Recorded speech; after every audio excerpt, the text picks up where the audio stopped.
Friends நம்ம ஃபார்மில் இப்போ அவைலபிளாக இருக்கிற ஃபிஷஸ் எல்லாமே வந்துட்டு இந்த வீடியோவில் உங்களுக்கு போட்டிருக்கிறேன். மொத்தம் வந்துட்டு நம்மள்ட்ட ஒரு 13 ஸ்ட்ரெயின் வந்துட்டு அவைலபிளாக இருக்குது. நம்ம வந்துட்டு வீட்டிலே நம்ம ஃபார்மில் ப்ரீட் பண்ணி எடுத்து அதுக்கடுத்து சேல் பண்ணுறது தான். ஸோ பாருங்கள், வீடியோவில் என்ன ஃபிஷஸ் காமிச்சிருக்கனோ அதே சைஸு அதே குவாலிட்டி தான் அவைலபிளாக இருக்குது. நம்ம காமிச்சிட்டு வீட்டுக்கு வேறு ஃபிஷ்ஷஸ் அந்த மாதிரி நம்ம அனுப்புறதில்ல.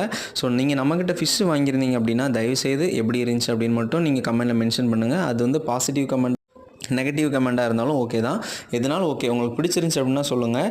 ஒரு சில வெரைட்டி வந்துட்டு இப்போது நம்மள்ட்ட புதுசாக இப்போ ரெடியானது அதை தான் நான் வீடியோவில் உங்களுக்கு நான் அப்லோட் பண்ணி வச்சுருப்பேன். ஒரு சில நீங்கள் முன்னாடியே பார்த்துருப்பீங்க. அந்த வீடியோவும் நான் அதில் ஆட் பண்ணியிருக்கேன். எல்லாமே இன்றைக்கி நான் எடுத்த வீடியோ தான். அதாவது பழைய வீடியோ எடுத்து அந்த மாதிரி பண்ணலை. எதுவும் எல்லாமே ரீசெண்டாக இன்றைக்கி எடுத்த வீடியோ தான். ஸோ நமக்குள்ள சேனலில் வந்துட்டு நிறைய கப்பி ரிலேட்டடான வீடியோ, கப்பி எப்படி வளர்க்கணும், அப்புறம் பிளான்ட் எப்படி நம்ம க்ரோ பண்ணணும், அந்த மாதிரிலாம் நிறைய வீடியோ. ஸோ அதெல்லாம் பாருங்கள். பார்த்து நம்ம சேனலை சப்ஸ்கிரைப் பண்ணுங்கள். அப்புறம் வந்து லைக் பண்ணுங்கள், ஷேர் பண்ணுங்கள்.